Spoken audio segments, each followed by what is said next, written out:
Live from parts unknown, you're listening to Simon Miller's Pro Wrestling Podcast, the only wrestling podcast on the planet, we think.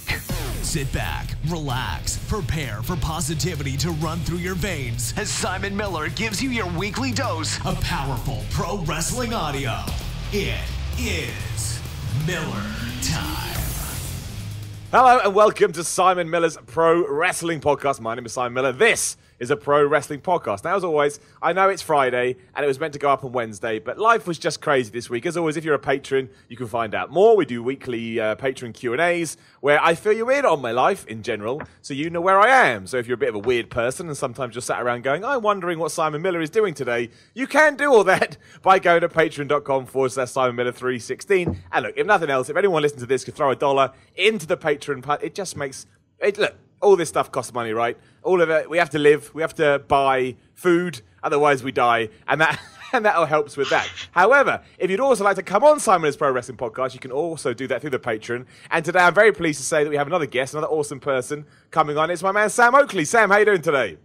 Yeah, not too bad, thanks. That was a wonderful intro. Well, you know, I try my best. I've been doing this a while. I think we're up to episode, hang on, I'm going to look. It's like 64 or something. Now, don't get me wrong. We should be on a lot more than 64 because there's been a lot of gaps. But still, it is 64. Wow, look at that. What a memory. But hey, that doesn't matter. We get there in the end. Now, we have a very interesting... Actually, you know what? Let's not do that. Scratch that. Go back to the beginning. Before we get into This Week in Wrestling, and yes, we are going to talk Backlash, which I think is still an interesting topic point, even though I am a little bit late with it. Sam, give it to me. Let me know the big story. For starters, how old are you? And second of all, when and how did you get into pro wrestling?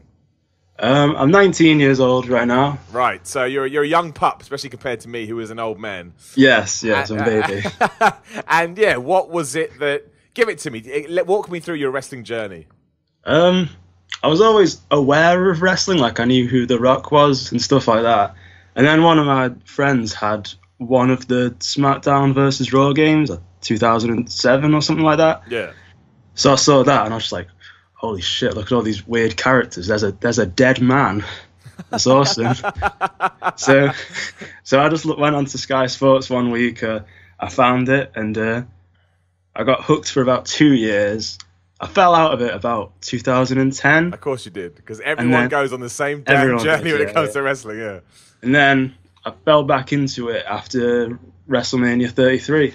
Oh, wow. So you're obviously you're not a new guy because you did it before, but in terms of your return, you're relatively still in the sort of the fun part, I guess, for lack of a better term. Well, yeah, I always watched WrestleMania and I kept tabs of what was going on, but yeah, it's only since last year that I've been watching Raw and SmackDown every week. What was it? What was it that made you go, you know what? I've been out of the game too long. I need to get back involved.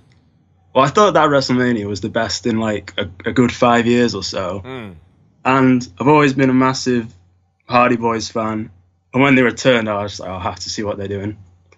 And that was it. So literally their returning got you back into watching it properly. Yeah, it was crazy because I knew nothing about TNA. So I knew nothing about the broken thing. Wow. So I was like, oh, it's Matt Hardy. His hair looks kind of weird. He's doing this weird thing with his hand. Which is, yeah, because if you don't know, I've never talked about this before. If you don't, I've always said this. I love broken Matt Hardy. I think he's wonderful. Same. But if you don't know what that is and you see him doing all this stuff, it is a bit like, why is he a Nazi? I don't understand why it does come across that way. Like, why is he a Nazi now? I don't get it. Yeah, and the crowd, you have to be careful. Yeah. Go sideways. Yeah, exactly. And everyone's shouting delete, and you're like, oh, it's bad. It's a bad gimmick. Obviously, that's just, that eventually balances itself out. So how have you found, I mean, from when you started to now, the landscape is vastly different. From what you've said, is The Undertaker your guy then? Was he the guy you kind of gravitated towards the most? I think Shawn Michaels is probably my all-time favourite. Okay. But obviously, like everyone, The Undertaker is The Undertaker. I always loved him. Always loved Triple H. Yeah. Always loved Batista, Chris Jericho, Edge. Yeah, those are sort of my top guys. I love Austin and Rock, obviously. I was going to say, have you gone back to watch all the era stuff? You've done all of that. And what? Yeah, when I was a kid, I used to before the network, I used to go on YouTube and just find odd matches from back then. And since getting back into it, I've properly delved back into it, yeah. And what is your opinion of the Attitude Era? Because I always like to ask this, because at the time it was amazing. But when I go back now, I'm like, yeah, a lot of this is fucking terrible. Yeah. You were watching at the time, were you? Yeah, oh yeah, I'm old. I used to stay up every Friday night, get pizza, 10 p.m, Sky Sports, whatever it was. And it was great at the time, but you do go back now and it's a bit like, a lot of this is really embarrassing. Like, a lot of this is really terrible. It's easy to see why it's held in such high regard. Just because the main event scene every week was just insane. And I liked how it's just so unpredictable. Like, you never knew what was going to happen backstage. Edge and Christian would be doing some dumb shit backstage. It was great. And everyone always had a story. Like there wasn't that many guys just because nowadays there's like so many talented guys just floating around doing bullshit. No, that's true. I mean, it's 100%. That, you know, for all of Vince Russo's flaws, and he had many, I think the one thing that we can all agree on was that, like he had a real thing for making sure that everybody had a story. And I think it's hit and miss. I think the idea is great, but obviously a lot of his stories were horrendous. Such as, we can have Val Venus get his penis chopped off by a bunch of Japanese guys. Like, that, the problem, is it funny? Of course. But the problem I have with stuff like that is, how do you explain that to anybody else? How do you explain that to anybody else? Like, you just can't. Yeah, it's hard to get, like, friends to be respectful of wrestling when you turn on Raw and that's happening. I mean, that is, dude, I've been there. Yeah, the thing is, whenever I watch the bits with Austin and McMahon, and I'm like, oh god, this is way better than today. But then it gets to like a bra and panties match, and I'm like, you know what, maybe today isn't so bad. It's so true. Well, I actually think I agree with the Wrestling Observer on this. They talk about this a lot, and I'm always like, yes, I agree. I actually think today's wrestlers and product now, as an overall thing, is actually better in terms of how it's presented. The problem is, the best bits of the Attitude Era were so good. It's nowhere near. Like all the stuff with Austin and Rock and McMahon, that is so good, it's untouchable, which is really the problem. Whereas, I do get that. Sorry. No, I was going to say, whereas now it's more formulaic, sure, but you've got a much better roster. It just lacks the... Look, the fact that they had both Austin and Rock at the same time is ludicrous. Like, it's absolutely ludicrous. The idea of tuning in every week and it's The Rock versus The Undertaker, that seems insane now. Exactly, because it's like superstar power. And a lot was going for it at the time. I mean, I'm always intrigued to see how people go back on it. Because like you say, there are always certain things that you see and it's like, oh, that's bad. That's bad. One strength of today over the Attitude Era is definitely the mid-card. Just because, like, you can tune into Raw now and see, like, an amazing match with Seth Rollins and Finn Balor. And that's for like a mid-card title. Whereas back in the day, you would have like X-Pac versus Kane. And I love Kane. The matches just had like no contest finishes. No, exactly. Oh man. I mean, and they went about 30 seconds. It's like, we started, now it's over. Someone would run in on every match. Hilarious. Absolutely. Some manager would interfere. Yeah. But hey, I mean, that was the Attitude Era, and, you know, I mean, I did love it. My favourite Monday Night Raw theme song, I'll give it that, definitely. Oh, yeah, absolutely, man. Absolutely. Not even close. Not even close. Yeah, I don't even know what any of the words are, but... Oh, no, me and my mate used to discuss it all the time. It sounded like he was shouting about hay. I don't know what the hell he was talking about. But yeah, no, I always just find it intriguing because you've come at it from such a different sort of viewpoint from me. When did you get into it? I got into it when I was 6. So I'm not even going to say what year that was. It's okay. Put it like this: Bret Hart wasn't even world champion yet. That's all you need to know. Shawn Michaels wasn't even world champion yet. Hulk Hogan may have still been around. I'm very old. It was. I was just the same as you, flipping through channels. I think I saw a Powerbomb or something. And I was just like, "What the fuck is this?" And that was that was it. I was away, and I had my break too. I watched it for sort of a good. Sort of 8 years, and then I went to university and stopped watching it. And I kind of stopped watching when it came out as well. But then, eventually, I can't remember what it was that got me back into it. And nowadays, I couldn't be more into it if I tried. I mean, I'm absolutely drowning in it these days. I think I fell out of it just because 2010, 2011, I still think is kind of a weak point in the history of Monday Night Raw. Yeah. I think that was like the guest host era, and the Nexus just never really did anything for me. Yeah, I mean, I think it was a lot of botched angles, really. And the Nexus could have been better, but it wasn't, and so on and so forth. So, yeah, it was a shame. I mean, I watched during that era, but I wasn't as into it. That was certainly a low point for me, where I even missed some Raws. I remember I just used to read up on the internet, and I've always had the Wrestling Observer, which helps a lot if you don't want to watch. It's yeah. Do you subscribe to that? I'm always intrigued to see if people subscribe to it. I'm not subscribed. I check it out sometimes. Yeah. I don't have a problem with Meltzer or anything like that. Oh no, I never understood that. He's just a guy with opinions who speaks well on wrestling. Yeah, that's it. I do sometimes disagree with his analysis of it, but yeah, there's nothing wrong with. He's just a guy. Oh yeah, I've never been too much of like a reading up on all the dirt sheets and what's going on here and there. So I could pretend that I don't do that, but we'd all know that was a lie. That's my job. That's literally my job. My interest stops typically at like backstage drama. I do sometimes like some of that. Yeah, no, I get it, man. I mean, I think it's kind of balanced out now. I remember a time, sort of maybe 10 years ago, when it took over everything. But I think now it has balanced out a lot more. I do think you can still enjoy it while reading the internet. And there was certainly a time where you couldn't do that. So I think it's better today. Yeah, I do think there's a balance. Absolutely. Oh, yeah. I do like to appreciate it just like, this is a television program. I will watch it and then discuss it with people on the internet. Exactly, man. And I think a lot of people forget that, but that's why it's... Forget that it's just... It's very silly. Of course it is. People forget that a lot of the time. If you ever need to be reminded of it, go and find someone that knows nothing about wrestling and explain the concept to them and watch their face. Watch their face and they're like... Yeah, since getting back into it, I've been doing that with my friends and they thought it was just like people have matches all night and then win a belt. They thought that was it. Yeah, exactly. And then you watch, you're like, oh, there's a lot of dudes in pants. So, dudes in pants. Yeah. They're unfamiliar with the concept of storyline. Oh, man. Which I thought was crazy. But then when you think about it... Why would they know? Why would they know? Yeah. I met someone recently that didn't even know it was fixed. They're like, what are you talking about? Because why would they know? If you've got no interest in it and it's never... And you know who Hulk Hogan is, why would you even care? Yeah, exactly. Why would you even think about it? Anyway, so let's start with WWE Backlash, and we'll go through Raw and SmackDown. I'm sure as we talk through Backlash, we will naturally just segue off into those things. And let's be honest, it's been... And I'm a positive dude. I love wrestling. Have I enjoyed this week? Absolutely. But I'm also not stupid. I have a critical hat that I can put on and say this was a lackluster, mundane week for WWE. It just was.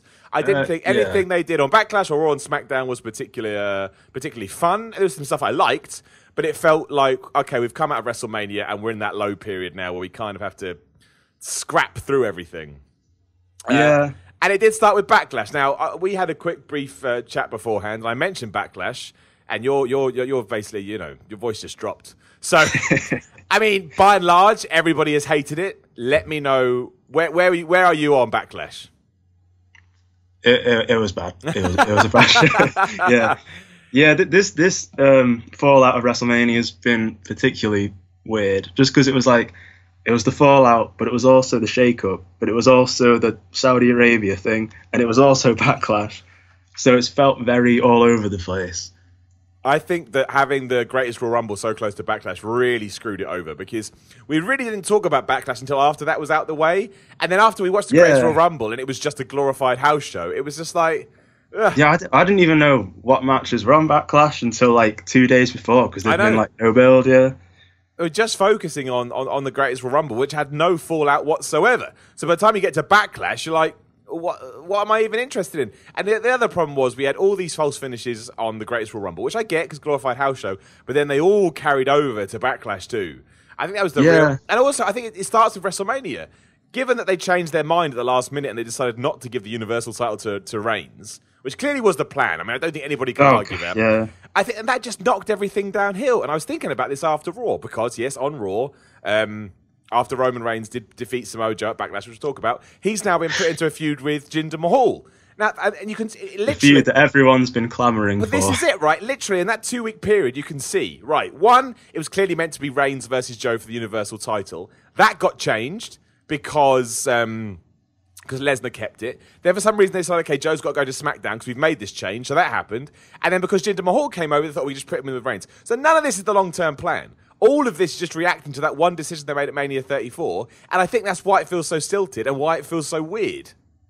Yeah. Was it a last-minute decision to keep it on Lesnar? That's what I don't. No one knows for sure, right? I mean, that's the rumor. Yeah. And that's how I feel from watching everything. It certainly feels.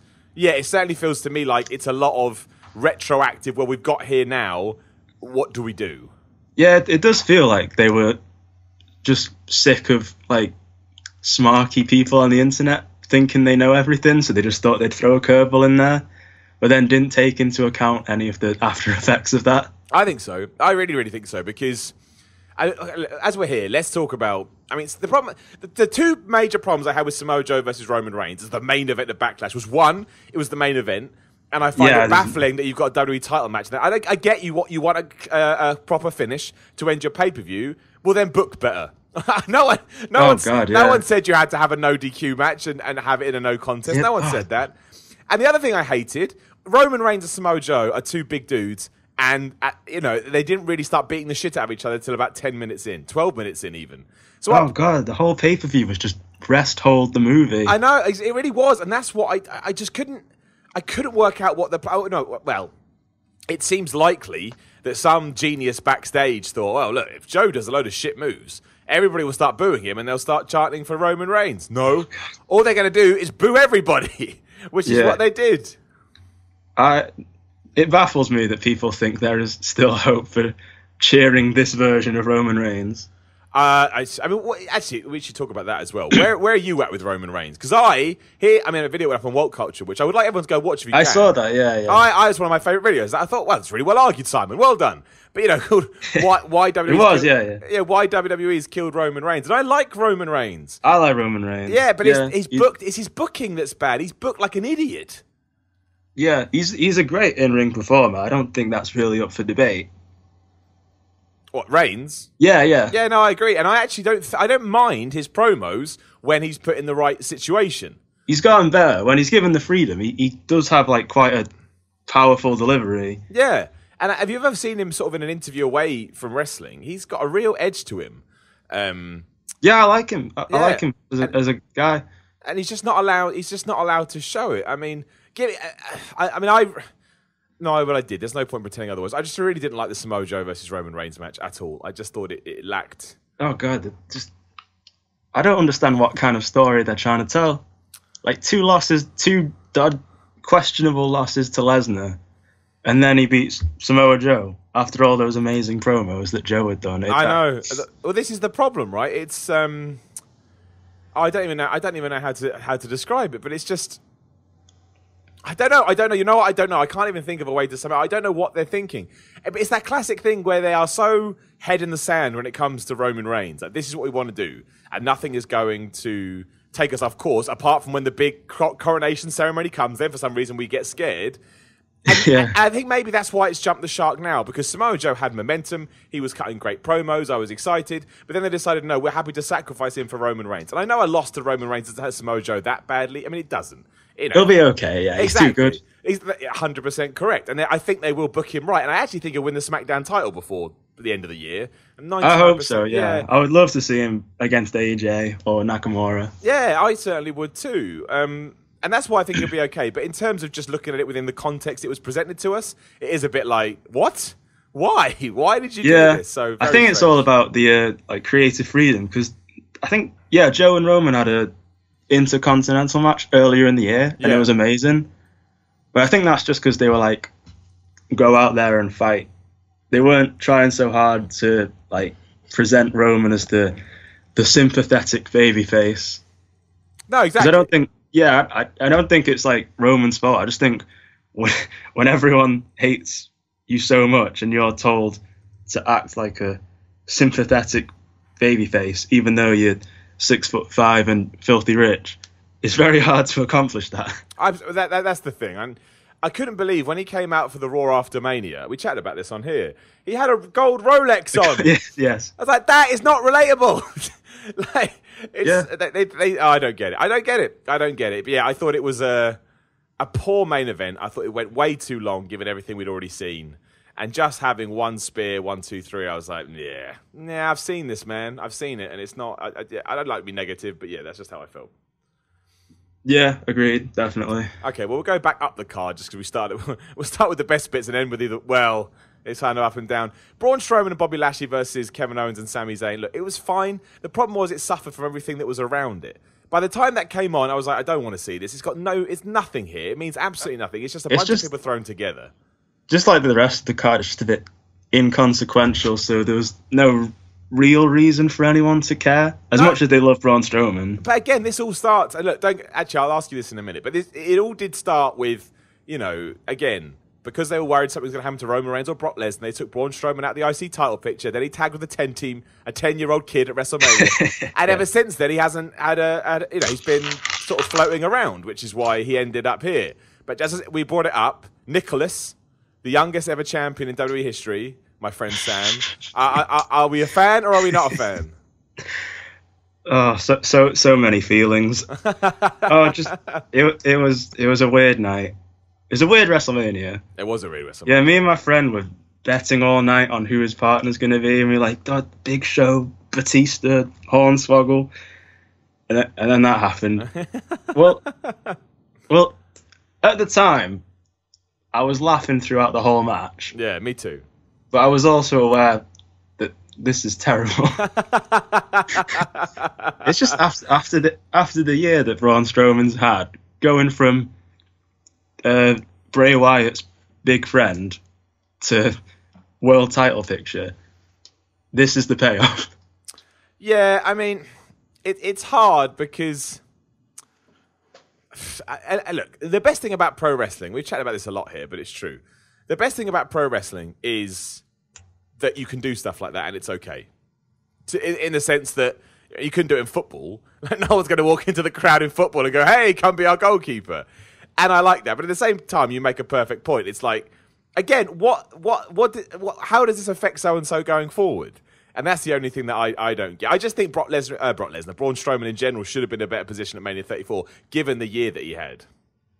Oh yeah, and to be fair, he has come out of WrestleMania incredibly over, like seriously over right now. Oh, but Braun Strowman? Yeah. Oh man, Braun Strowman should be being treated how Roman Reigns is being treated. Exactly. Yeah. It's weird because he's a monster, like his nickname, but he's not like a monster heel. Like they've properly humanized him, so I think he might be in line to be a top guy. I'm not sure. I think eventually. No, I shouldn't say this. I'm gonna sound like an idiot, but I think at some point he will have to take over from Roman Reigns. He just has to, because definitely people actually like him. He seems to have found his niche. The niche doesn't seem to get boring. So, I don't know. But anyway, it does feel a bit lost. Like, I'm glad that he did qualify for Money in the Bank on Raw. Who did he beat on Raw? Kevin Owens, right? He beat to qualify for Money in the Bank, right? Yeah, I do agree that Braun should be in there, but why did he have to beat Kevin? I think that's what Jinder Mahal's for. But that's the thing I don't get, right? Like, in the past week, Kevin Owens has lost to Braun Strowman he pinned Sami Zayn at the pay-per-view. But still, he lost on Raw the week before in that triple threat tag match, or the six-man tag match. And then he technically lost at Backlash, then he got pinned again on Raw. And I guess, I think it's because they're trying to tie it into this breakup between Kevin Owens and Sami Zayn, which I just think is coming too prematurely. I don't think we need to see that. Look, they're great together, but the team hasn't got old, mostly because they feuded for so long. Now they're together. I'm like, you know what? Keep giving it to me. It's all right. Yeah, I think they should keep them together. Maybe do like a Kevin Owens, Chris Jericho sort of thing. Just like not necessarily a tag team, but just a comedic pairing. Yeah, who are also really good in-ring performers, because they are. Exactly. I don't think. Oh, I don't know. I mean, that's clearly what they're going to do. So whatever. Shrug my shoulders. It's like. I mean, the matches will be fine, but it's been done. We've seen it. It's true. Yeah, it's true. I don't know where Bobby Lashley goes from here. I mean, did you see the pay-per-view? The promo he did on Raw. What was that? What was that? Yeah. What? Yeah, what? They just had him tell some stories about his sisters. Who beat him up? Yeah, I don't know if they think that's going to make him get cheered, because it really isn't. This is what I don't get. They are going to boo him. It's one of those things where it's like, this achieved nothing. Like, this achieved absolutely It nothing. achieved that. It made him look like a likable man. Yeah, but that is not what gets people cheered in wrestling. You're right. It was again. I think I did a video for this. I'm not sure when it's going up on What Culture, but it just seems to me like sometimes WWE don't understand how to push people anymore. Like, if this had been in, say, late 90s, Bobby Lashley would have killed half the roster by now. He would have absolutely just smashed through half the roster, and yet we're not doing that. So, I don't know. It feels like they sometimes just bring in people that they know are talented, but they don't really understand what that person has to offer. Yeah, so they just we'll have him beat someone on Raw. Yeah, I totally agree. I definitely think Bobby Lashley should be heel. I don't remember if he did that back in the day, but no, he's face back in the day, wasn't he? No, he was a super. I don't think they tried him as a heel, but he was a heel. You didn't see TNA because have you seen TNA since? Do you know about it now? Or no, I know about it. I don't know much about it. No, I didn't see any of Bobby Lashley's run there. So he was. Yeah, he was. I'm going to go with it. He was a very good heel, I thought. Like when he played sort of the big bad bully, I actually thought he was really good. He had this really good storyline once when it was tying up between his pro wrestling and MMA careers. And it just feels to me like, this probably is true, WWE doesn't know that happened. But, I don't know. I think he could be really hateable as a heel if they... Because they're always going on about what like a premium athlete he is.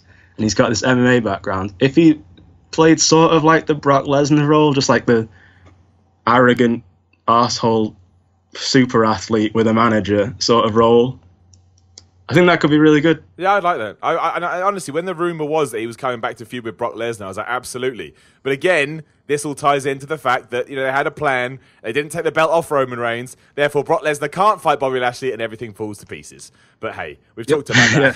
We don't need to talk about that again. So yeah, an average tag match. Obviously, Braun Strowman and Bobby Lashley won because, of course, Kevin Owens and Sami Zayn are seen as expendable. I don't know why either. Then we had AJ Styles, Shinsuke Nakamura, which, yes, look. I imagine you're going to agree with me, Sam. The match was awesome. I loved the match. The finish was just like, why do I bother? Why do I bother watching flipping pro wrestling? Good match, bad finish. It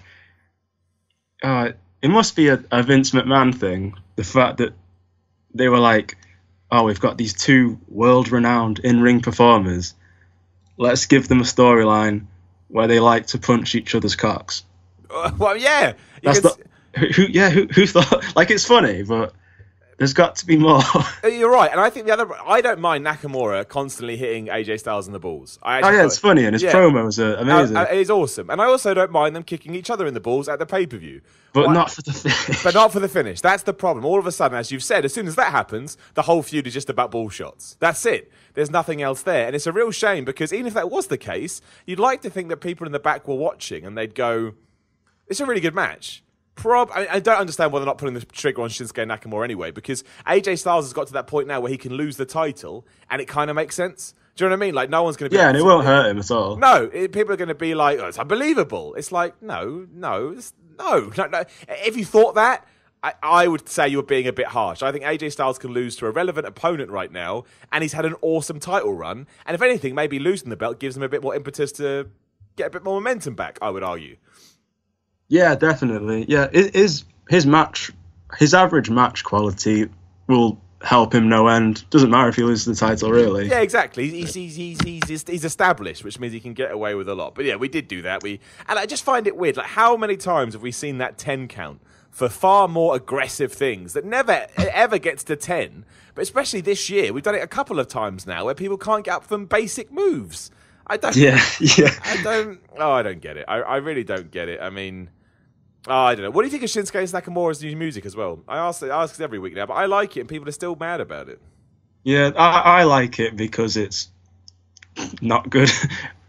I like it because it's just a bit weird and annoying, and there's those weird graphics that appear on the screen of guitars and stuff. Yeah, that is weird. Why they got to do that stuff, I don't know. I do think it was definitely necessary. Yeah, because people were going to sing along with it otherwise, which would have been... Yeah, and then people would look forward to seeing him, and it wouldn't have worked. No, exactly. So, I'm... Yeah, I think they did the right thing. I actually think that was one of the times where you have to say, good work, WWE. Like, you actually thought about this and executed it in the way that it should have been executed. So yeah. That's fine. But my thing now is, I don't know how we work Samoa Joe into the world title program, given that he lost, which is a fact. He did. I have no idea where it's going from here. And you have to have a rematch between Nakamura and Styles now again. And to me, if Nakamura doesn't win, you have completely scuppered his heel turn. He needs that title. Yeah, I think, because this is the strongest he's been character-wise, I think. He definitely plays the dastardly heel extremely well. So I think just giving him the title would just push him to that next level. I just think it's his time as well. I just think it's his time. Like, everything feels to me... Yeah, it just feels like it's waiting to get going and they're just not pushing him that bit further. Yeah, I don't get it. But we will see. I mean, what did they do on SmackDown? They just cut promos on each other, didn't they? They didn't do anything else, which was fine. I mean, all we learned about Raw and SmackDown is there's definitely 100% a pay-per-view called Money in the Bank coming up. Like, in case you don't know, it's definitely coming. But yeah, on Raw and SmackDown, they just cut promos on each other. I thought Nakamura was amazing on... it was hilarious, I did know English, but I forgot. I mean, the problem is... Such an arsehole to Renee Young as well. He's going to babyface himself. That's the problem. He's too entertaining. He's going to babyface himself. I do think he needs to do just, like, something despicable. I do. To up the hatred a bit. Yeah, I agree. But... I'm not bored of the feud, and I think that's important. And I'm intrigued to see. I'm intrigued to see what happens next. I guess that's good, but I didn't like the finish here. No, I'm with you. I didn't like it. Yeah, I'm intrigued. It just maybe at like SummerSlam, it just needs that one perfect blow-off match. Yeah, that sort of 5-star classic, as they say. Because once we've got that, no one will even remember the no contest finish. Well, no, they won't, because it's all about where you get to, isn't it? At the end of the day. Yeah. So, yeah. Well, I hope so. Carmella versus Charlotte. I have nothing to say about this. It just makes... I was already not a fan of breaking Asuka's streak. Yeah, well... And this makes me even less of a fan. 100%. You got to this point and you're like, why did we do this? Why did we do this? Like, again, I swear they make these decisions up on the fly. I mean, I think what happened is they decided, fuck it, we want Charlotte to take on Ronda Rousey next year. Let's just head in that direction. But then it kind of pulls the wool out of it again because Asuka barely been on TV the last couple of weeks. She doesn't feel as special as she did. And we threw it away for nothing. And now Carmella's the champ. I like Carmella. I think she's better than some people give her credit for. Good talker, definitely. Yeah, but she's not on the level of Charlotte as Asuka. I think nobody could argue that, and that's not her fault. That's just the lay of the land. But that does mean we've now entered a sort of a strange situation where we've lowered this females division on SmackDown for no reason. Or at least I can't figure out what the reason is. Yeah. Do you think Charlotte will win the Money in the Bank? She's in it, isn't she? I think she was. She's been injured, so I mean, I'm just going to report what I've read. Apparently, Charlotte had needs surgery because one of her fake breasts blew up. That's all. Oh, okay. That's all I know. Go look it up. I'm not talking about it more than that. That's okay. Yeah, no worries. That's too weird for me. But yes, I think she wants to be back by Money in the Bank. So I mean, imagine you're going to have who? Charlotte, Naomi, Becky Lynch, probably Ruby Riott. Ember Moon, yeah, absolutely. Sasha Banks, Bayley, and someone else. There are 8 people. So imagine you're going to do that. So I could see them giving it to Charlotte. I could see them giving it to Becky Lynch, maybe, if they want to try and sort of get her hot again. But yeah, I don't know. I'm not sure. Yeah, I have no idea if they are going to do this Ronda Rousey thing. I have no idea how they're going to get there. What, Charlotte versus Ronda Rousey next year? Do you think they should main event next year? Because that's the rumour. The rumour is Charlotte versus Rousey main event into next year. I mean, it's hard to tell just because we've only had one Ronda match. And it was an amazing match. What have you thought about all that stuff she's been doing in Natty? Like, she wasn't on Raw this week because she's been filming a movie. I got no problem with that. But that's fine, yeah. I will admit that I do think prior to this, all the stuff with Natty felt a bit like they were sort of getting rid of her specialness, for lack of a better term. Yeah, because she was so hot coming off Ronda. She was so hot coming off the Tales of WrestleMania, and that match was amazing. But then to just have her standing in the corner for a cat lady, it does kind of reduce the star power a bit, I think. It does. Now, apparently what they're going to do is that Natty will eventually turn on her, which can lead to Ronda Rousey's I hope second so, feud. yeah. And apparently they're really good friends and they work really well together. So, yes, in terms of protecting Ronda, I actually think that's a good idea. But, yeah, because she's a good... Natty's a good... she's a good performer and she's a very hateable heel. So I think that would be really good if they feud for a bit and Ronda wins. Yes, I think that Definitely. would. I think that would be good. So, fingers crossed they head in that direction. My only worry is before we get there, it has felt a little bit mundane, and I think that mundaneness can take away from Ronda Rousey's star power. And let's not pretend she is the biggest celebrity in the company. There's no two ways about it. I always get people tweeting me going, "No, she's not. More people know who Roman Reigns is." No, they don't. 100%. No, they don't. 100%. Ronda Rousey has been on the front cover. I know magazines aren't what they used to be, but she's been on the front cover of mainstream sports magazines. Roman Reigns has not. So it's like, you know. Roman's a star, but he's not on that level. No, Ronda Rousey is a mainstream celebrity. Like, my mum knows who Ronda Rousey is. She doesn't know what she does, but she's heard just through the, you know, the vastness of the world. She knows the name Ronda Rousey. Has no idea. Yeah, Roman hasn't crossed over from wrestling fame into like pop culture. No, exactly. And that's why I think it's really important that, that we I think, like I say, WWE are really good at getting rid of that specialness of people. You cannot do that with Ronda Rousey. She's too important. I think so, anyway. Yeah. I wouldn't even mind if they continued sort of a anti-authority sort of angle. I wouldn't mind that too much, as long as they keep it fresh and don't just have the authority again. Well, I am enjoying Raw and SmackDown at the moment in the sense that we have two good GMs, two good guy GMs. It does make it a lot easier to watch. I am sick of the whole, like the Vince McMahon character, basically, just because I've seen it so much. So, but look, let's face it. Fair enough, yeah. Ronda Rousey broke Stephanie McMahon's arm. She's coming back. Let's She's coming back, yeah. Let's not pretend otherwise. Yeah, I think it could be good, because Stephanie has like made Ronda look good. We do have to give her credit for that. She hasn't run Ronda into the ground like she does so many others. Well, no, I mean she actually got to get her cup on her, which was often. Yeah, it wasn't just Stephanie yelling at people for 20 minutes in the opening of Raw and then leaving. As they just sit there and take it. It was wonderful. It was wonderful. It was wonderful. It felt so different, so new. Years in the making. Yeah, yeah. So I guess maybe that was their plan all along. They knew that Ronda Rousey was going to come in. Yeah, right, my ass. What was up? We had Daniel Bryan versus Big Cass. Now, I struggle to be negative about this because my worry was that Daniel Bryan was going to get killed and he didn't. So, that to me is like, well, at least he won. So in that sense, that's good. Apparently as well, the rumor has it that Big Cass has backstage heat on him at the moment because apparently he wasn't meant to beat the midget up on Raw. I did see the What Culture video. Yeah, he was just meant to boot him in the face and not punch him. He was told don't punch him. He wanted to, so he did it anyway, which sounds mental to me. Yeah, just ignore Vince McMahon. Great idea.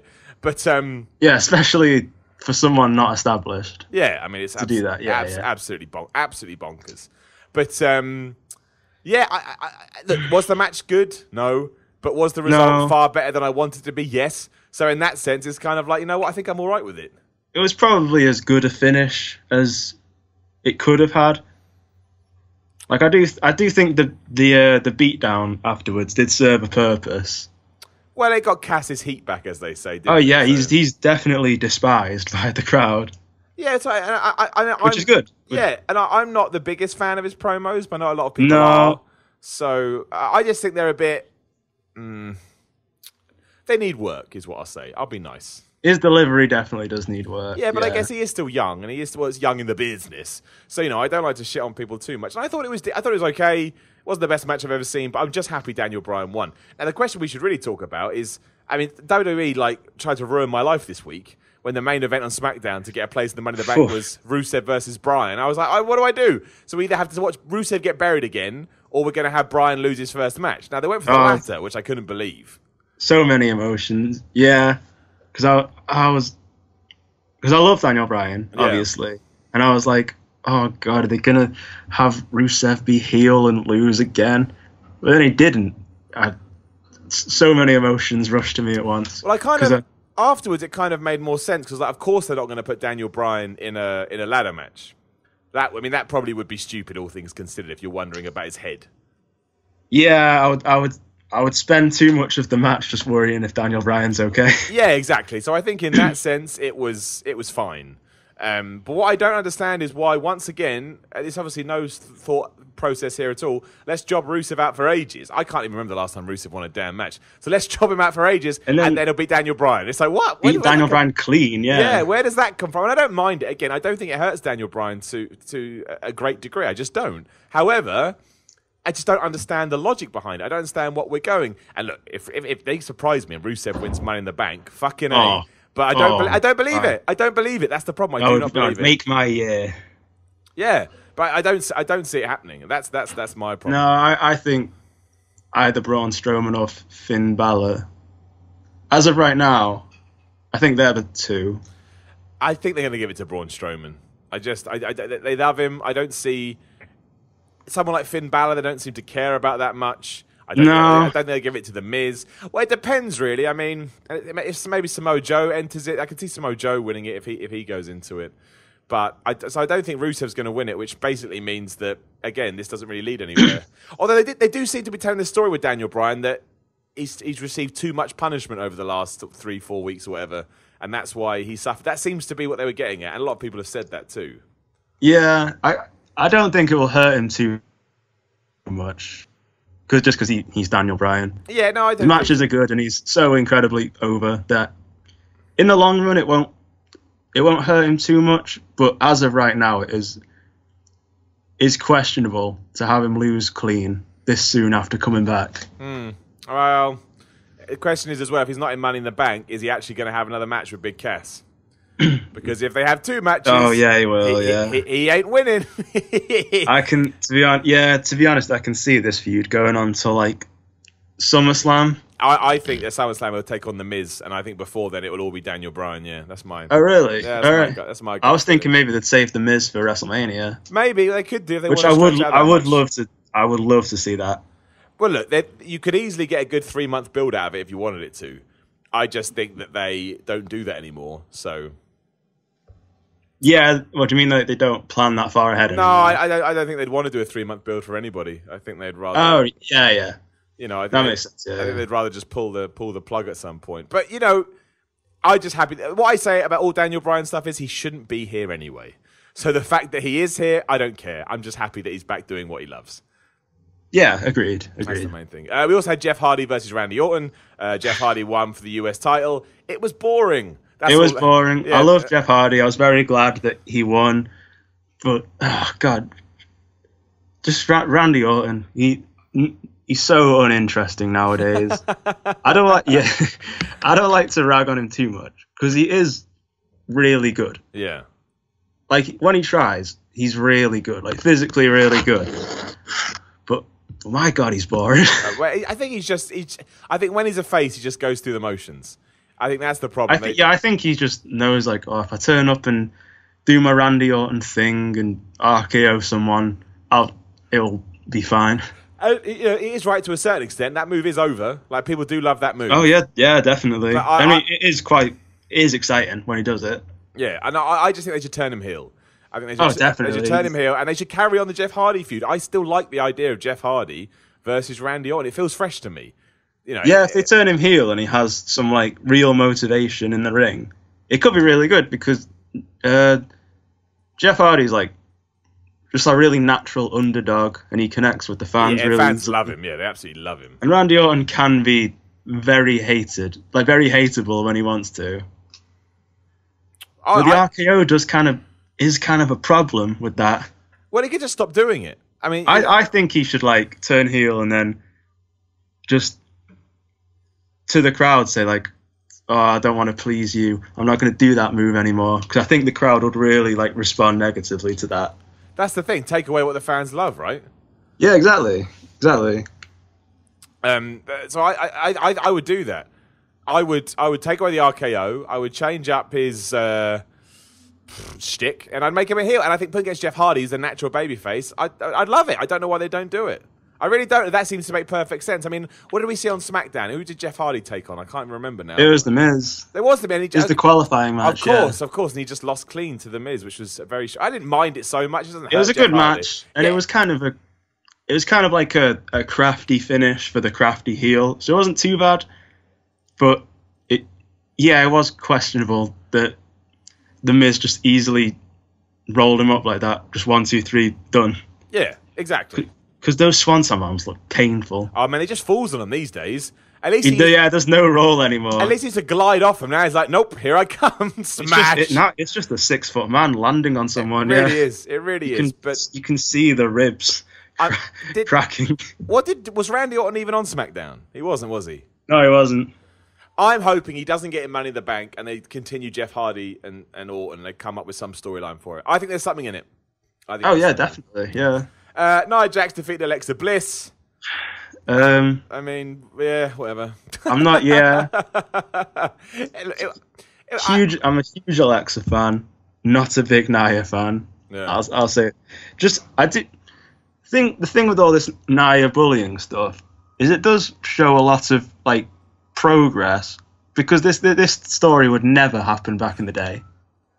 Never. Which one? The bullying? The Nia Jax, yeah, because like the fact that the baby face that is like bigger, we're meant to cheer for her because of that, and yeah, that's true. No, yeah, it's true. They're not portraying her as like, they're not. Yeah, she's like the heroic baby face and not a monster heel anymore.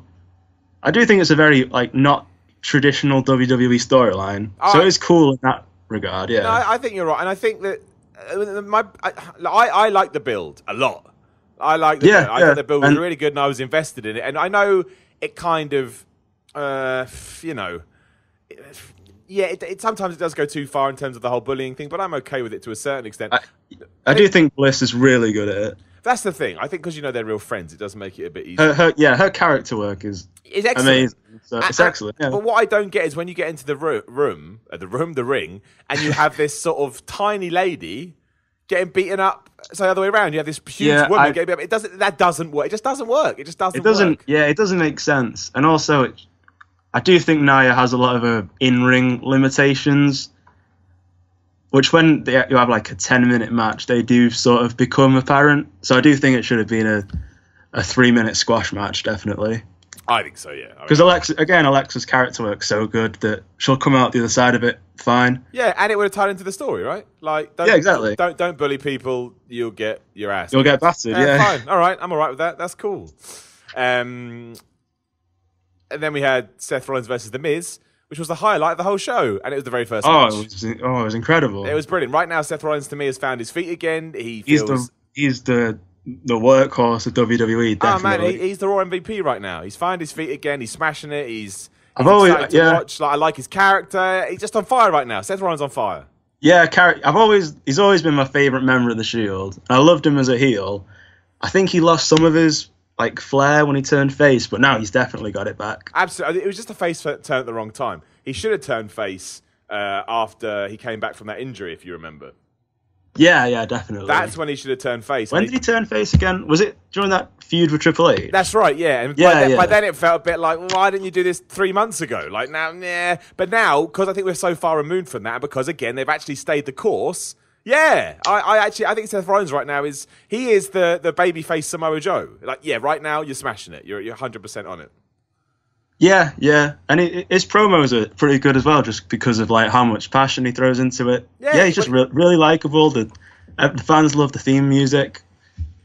Yeah, and he sounds, when he talks, it sounds like he means it, and I think that's really, really important. Which can be missing sometimes. Well, a lot. It must be said, yeah. Yeah, a lot of the scripted stuff is like, even two things I didn't want to touch about Backlash before we talk about other stuff is one, when Samoa Joe was scripted to say, I'm going to take the big dog and turn him into a puppy. I was like, oh no, that's terrible. I didn't mind it too much just because Joe's just so cool. Yeah. But there was that, on Raw as well, which we'll touch on, when Ember Moon won, and they were like, "Oh, how do you feel?" And she was like, man. "I'm over the moon." She's a moon now. Hey, give me she's a moon. What the fuck? So weird. I want to point out as well, sometimes people go, Simon, you're so negative. I'm hamming it up. Just like to point that out. It's like I'm just being silly. I love wrestling. I watch it every week. Sometimes it it upsets me a little just when I see Rusev not being treated like the best man in the world, like he is. It's more fun to rant and rave on these things, which is what I do. It's just fun. It's just a fun thing, yeah. No, it just is. The other thing we need to talk about before we move on to just tidy up Raw and SmackDown, obviously we had the whole situation with fans getting up and leaving the arena early. Now, I mean, I can't necessarily blame them, just because there'd been a whole night, like 4 hours of inconsequential stuff.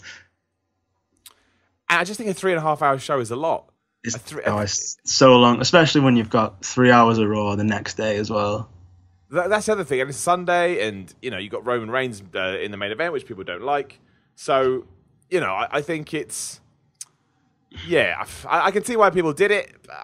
Do I believe it's going to make a difference? No, not in any sense. I don't mind that. I'm really not a fan of like fans that try and hijack the shows with the chants. I hate it. I hate the CM Punk chant. Yep. I hate Mania 34 main event. I hated just because they did that. Yeah, I mean the match wasn't amazing. It wasn't awful, but yeah, I hated it. I've only been to a live event once, like Raw last year, and the way everyone counts 10 every time the referee shouts out a number, I hate it. Yeah, I don't mind that. So I'm with you. I don't mind that so much. But when it gets above that, yeah, I'm with you. I am with you mostly. I miss the days, and someone had a go at me on this on Twitter the other day. I miss the days of good guys being good guys, bad guys being bad guys. We all cheer the good guys, and we all boo the bad guys. I miss it because now miss it. Yeah, it feels so novel now because we just don't have that. We don't have that at all. And that's why when AJ Styles gets cheered, I love it because he's meant to. And when who's a good heel these days? Well, that's the problem, right? Who's actually a good heel? The Miz. Yeah, The Miz. That's a great shout. Yeah, when The Miz gets booed, I'm like, excellent, because that's what I want. I meant to hate you. Everyone hates you. It's like, yeah, The Miz is perfect because he does annoy me, but I know that I'm having fun. Yeah. So it's perfect. Yeah, I do miss because when I was a kid, top heel in the company was Edge. And I hated him so much. Yeah, exactly. It was great, right? You loved it. You wanted to see him lose. And now looking back, I was like, oh, that was awesome. Yeah, I love it. I love it. I miss all of that. But that's the main reason I don't like it. But yeah, people walked out. I don't think it's going to change the direction of anything too much. But no, definitely no. Hey, they got the money, so. Oh, they have so much money. I do want to talk about. Let's talk about it now, just because it's there. So if you don't know, ESPN Plus, which is their streaming service, signed a deal with UFC this week. I can't remember the exact figures. I think it's 15 shows for $10 million or something insane. It's a lot of money. Now, we're going to find out what whoever's bought the UFC TV rights soon. It's either going to be Fox or maybe ESPN, or there's some other people as well. I think CBS is involved. We don't know. They're on Fox at the moment. Now, whatever UFC gets, the business smartness would be that WWE gets more because they do better TV ratings. And as you've just touched upon, that means they don't give a shit about anything else because they'll be making so much money, it would just be like, what does it matter? Exactly, yeah. So it's going to be a very interesting sort of 6 months for WWE. The next year is going to be their most profitable year ever. So it's difficult. Again, I said this in a What Culture video recently. It's very difficult to then criticize what they're doing because they're a business and they're making a lot of money. Definitely. It's hard to say, the creative is terrible, and maybe it is. I actually think, to be honest, I think 85% of the time I quite like WWE creative. I just think Raw's too long, mostly. But it's hard to say that, and then they show you the figures. You're like, well, maybe I'm wrong. And I think that's why it's going to get really interesting. Yeah, because you think that Roman Reigns doesn't draw, but I don't know what the figures are. Maybe he does. So, well, I think the wrestling landscape in WWE is going to be very interesting over the next 18 months. I think if you think it's kind of gone away from what it was now, we're about to really get away from that. But we will see. So just clearing up Raw recently. Yes, Ember Moon did win a match to get in Money in the Bank. It was fine. The worst thing about it was that Bayley came down to try and help Sasha Banks. Oh, I God, had no idea what that feud is. Forgot about that. Yeah. What is that? I mean, they fell out 6 weeks ago. They had a big fight, got thrown into the lockers. But I know, Sasha smashed her head into a locker. I mean... And now they're fine. You tell me, man. You tell me. If any feud in the company could, like, headline a pay-per-view, I would want it to be that one. Yeah, because they can have a decent match, right? Or great match. Yeah, I don't know if you're an NXT guy, right? Oh yeah, I've seen their matches. Their matches, it was great. So if they give them some like creative control and just let them run with it, fully pull the trigger on the Sasha heel turn, it could be, which I thought they did, but they haven't. Well, so did I, my friend. So did I, but no. They never quite go all the way with things. That's a problem, yeah. But they didn't. Like, even the Titus O'Neil stuff just didn't happen on Raw this week. They're done with it now. So it's like, well, why did we even muck around with it for once? It's so stupid. But yeah, so we had that. Roman Reigns cut a terrible promo where he pretended he was being screwed by management. I hate those storylines. I just do. Yeah. I just don't believe it, to say the least. And then we had all the stuff with Jinder Mahal. I'm not getting into it specifically. Basically, yes, Jinder Mahal screwed Roman Reigns in the main event, allowing Finn Balor to win his Money in the Bank qualifying match. And now we're going into Jinder versus Roman Reigns. As you said, Sam, the feud everybody wanted to see. Everyone's been wanting to see. Again, what they think is they think people will boo Jinder. You're probably right. But they're still going to boo Roman Reigns. They will. Oh yeah, they're going to chant boring. No one's going to have any fun. How can you possibly think now that's going to change? Do you know what I mean? Like, what is going to change in that regard? I don't exactly. Yeah, I don't get it. I don't even know like what they should do with Roman Reigns, except repackage him somehow.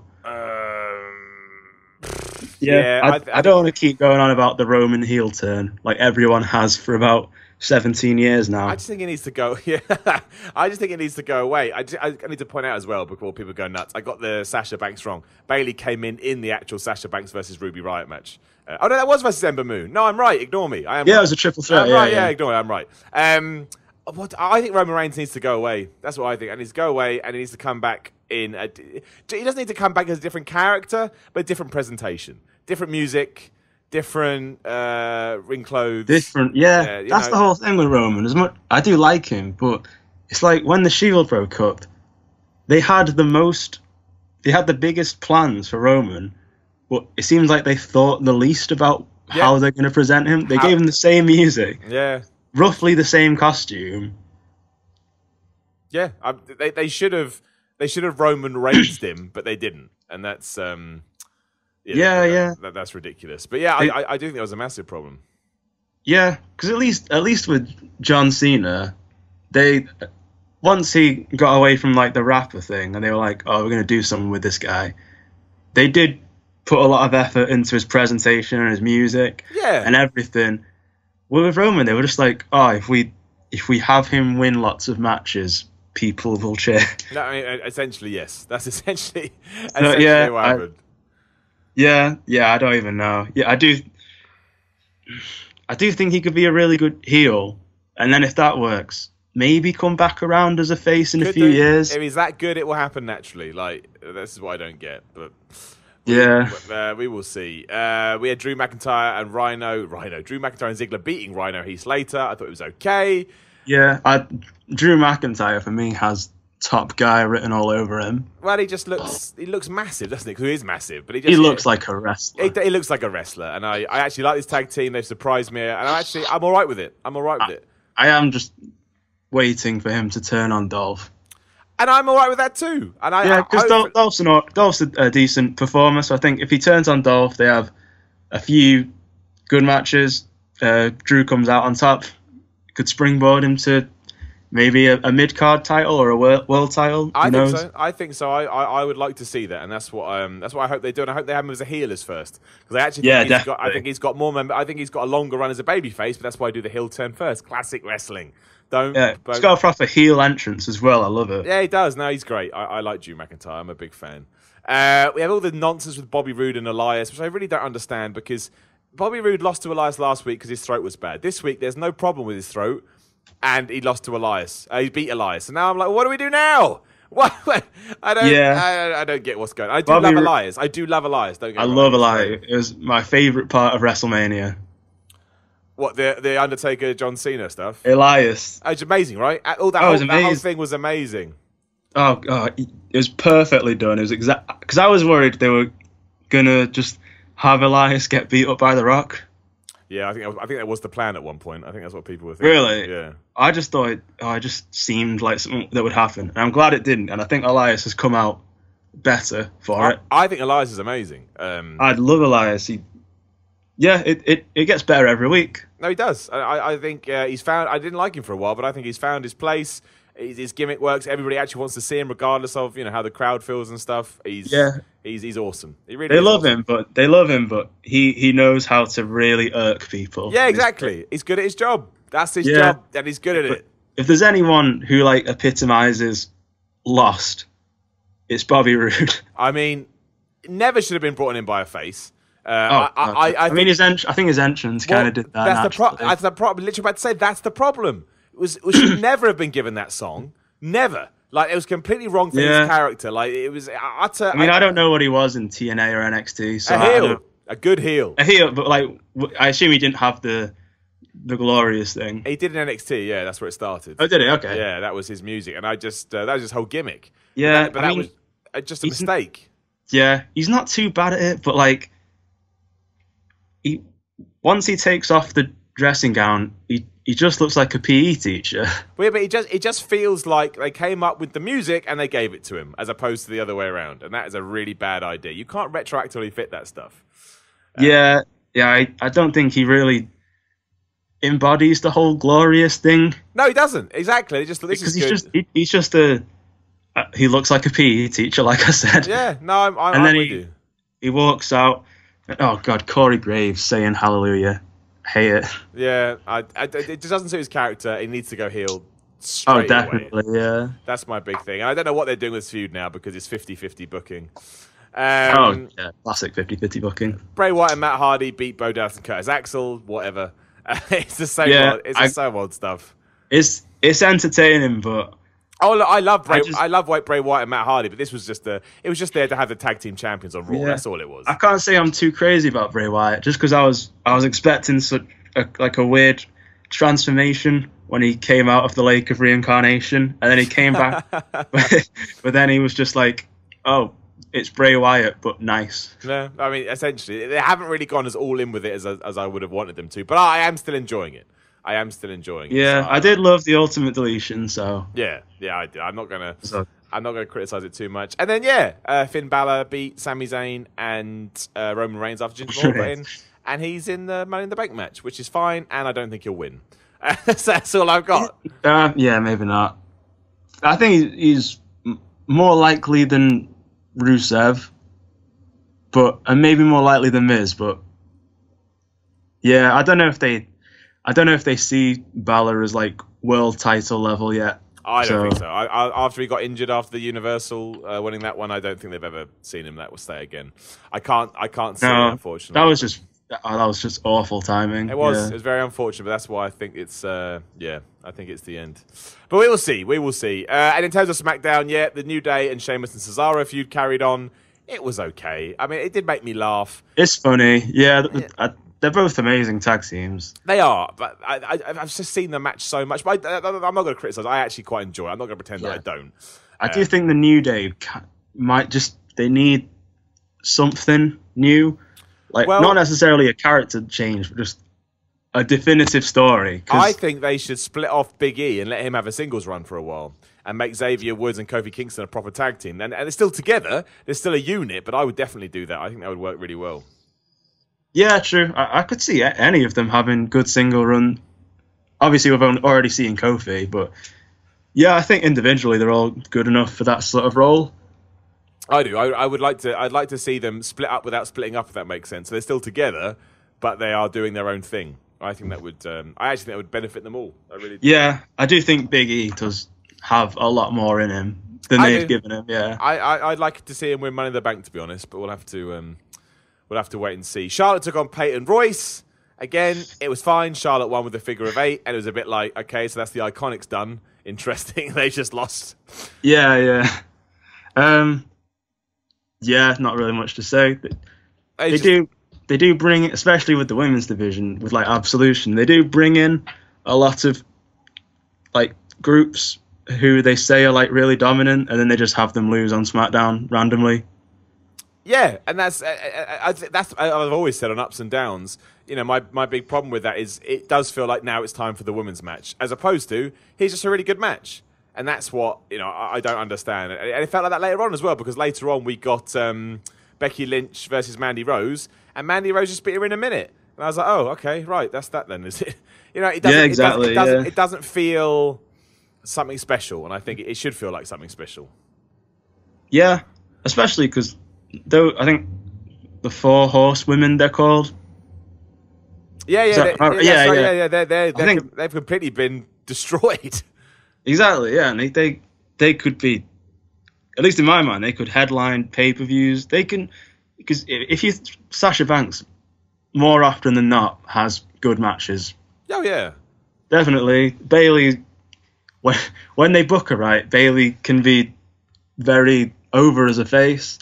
I do prefer Charlotte as a heel personally, and I do think Becky Lynch, as badly as they've treated her, there is something about her that's just inherently likable that people respond to. Yeah, that's what I mean in terms of ruining was a bit harsh, but what I meant was they could do so much more with someone like Becky Lynch, because that's the point. No matter what they do, she retains that whatever that magic is. Like she just has that there. She just has like a likable babyface energy to her. So I think if you find the right heel, Sasha Banks, in my opinion, you could have just a great feud. Yeah, no, I totally agree.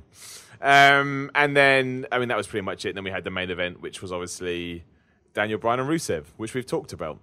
And it'll be interesting to see where Daniel Bryan goes from here. And it'll be interesting to see how Rusev does the Money in the Bank. How do you feel about the potential splitting up of Rusev Day? I hate it. I hate it. I know there's no need. Like, just put Lana with them. Don't take away. Add. Make them a cool little group. I like Lana. I think Lana's awesome. Lana's funny. Yeah. I like. It's so good. Yeah, but I like Aiden English and I like Rusev. So why would? Yeah, I don't get why you'd do it. It just makes no sense to me. If they do split up, we know damn well that they are not going to do anything good with Aiden English. No, of course not. He will be the Marty Jannetty. He will be. He'll just be a jobber. Yeah, exactly. Whereas, I always liked Rusev, but once he joined with Aiden English, that's when it really took off, and that's why it's over, really. Yeah, because Rusev's great, but without the song, it came together to work. It's an act. It's an act. Yeah, exactly. And it's original. Everyone loves it, and it's not boring yet. It's not boring, so why on earth are we breaking them up? Because WWE loves breaking up teams, that's why. They do like to break up teams. But no, I hope they don't, but we'll see. We'll see. Like, if they do, at least I get Rusev. Yeah, because then Rusev would have to be heel. Don't get me started. And everyone's just, it's not going to work. Everyone's going to chant Rusev Day. Of course they are, but like Roman Reigns, right? They don't care. They think they know better. They think they know. Yeah, exactly. And maybe they do. Maybe they do. Maybe if they made all these decisions, the company would die in a year, and they'd be like, "I told you you shouldn't have done that." I don't know. Yeah, the Rusev Day thing is so over that it's just inescapable.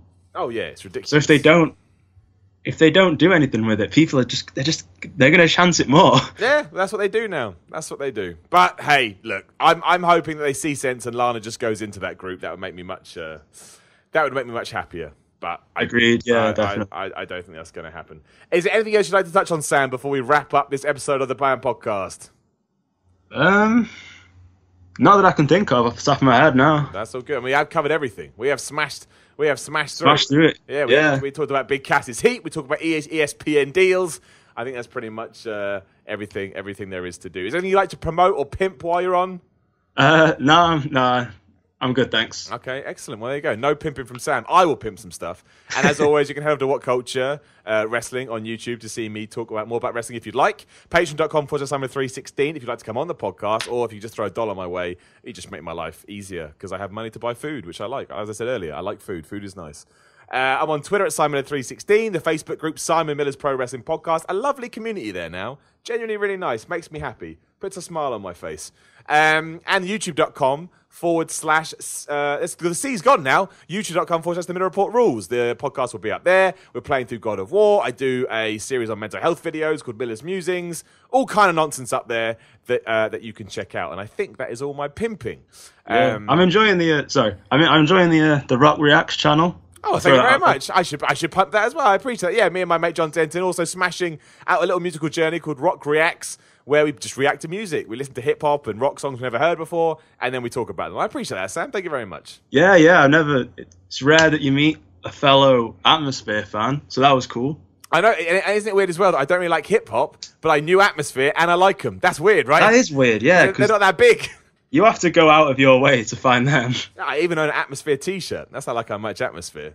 I have an Atmosphere T-shirt. I've seen them. That's crazy. How did you, just quickly before we end, how did you discover them? I'm a big hip hop fan. Been a big fan of their record label Rhymesayers for a while. Yeah, that's how I just stumbled across that, and I just literally. Yeah, and they're just like they're the big guys. They're the top artists on that label. So I listened to the God Loves Ugly album. I've been a super fan ever since. Yeah. Do you listen to like Sage Francis and stuff like that as well? Sage Francis, love Sage Francis. Yeah, because that's what they all came to me at once. Sage Francis. Aesop Rock as well. Yeah, all those guys. I found them all at once because they're all kind of like some big crew or something. I don't know what they do, but it's weird. Yeah. Rhymesayers and do you know LP? Yeah. I found all of those people. His label and Rhymesayers, they were just some massive crew. They all knew each other. Yeah, so weird. Oh, there we go. I like it. There we go. We'll always have Atmosphere, Sam. You and I together. Talking about Atmosphere that. Buddies, yes. Atmosphere buddies. Well, Sam, I do want to thank you for coming on the podcast, and also thank you so much for your pledge. Genuinely, I'm not just saying this, I genuinely mean it. It means the world to me, so thank you very much. No worries. Thank you for having me. No, absolutely. You should definitely come back on soon. Maybe after Money in the Bank or something we can... Actually, no, let's do it. Who's winning Money in the Bank, Sam? Braun. Right. Okay, you said Braun. Well, the women's. Give me them all. Give me that, and give me a tag team one as well, just in case they're going to do that. Is there a tag team one? We should talk. That is the rumor. The rumor is going to be 3. Don't get me, it's coming. It's coming. 12 Money in the Banks, 13 exactly. Royal Rumbles a year, and all of a sudden it doesn't feel special anymore. I wonder why. But yeah, Braun Strowman wins men's. Who wins women's? I'll be safe and say Charlotte Flair. And who wins tag team if it happens? We're on the side of caution. I'll be risky and go with the Revival. Which is a risky guess. I like that guess. Okay, here's what we're going to do. You've made your predictions. They're now locked in. You can't change them. I'm really sorry. Okay. And come back on after Money in the Bank, and we're going to see how right you were. Sounds like a plan, yeah. Done. Excellent. Thank you, everyone, listening to Simon's Pro Wrestling Podcast. I do have a massive Q&A to do, which is going to get up soon. You'll be pleased to know it's half recorded. That's my life. I'll get the other half done, and I'll try... I will get it. It's going up this weekend. It is. I'm going to get it done tomorrow. Thank you for listening, and I will talk to you all again very soon.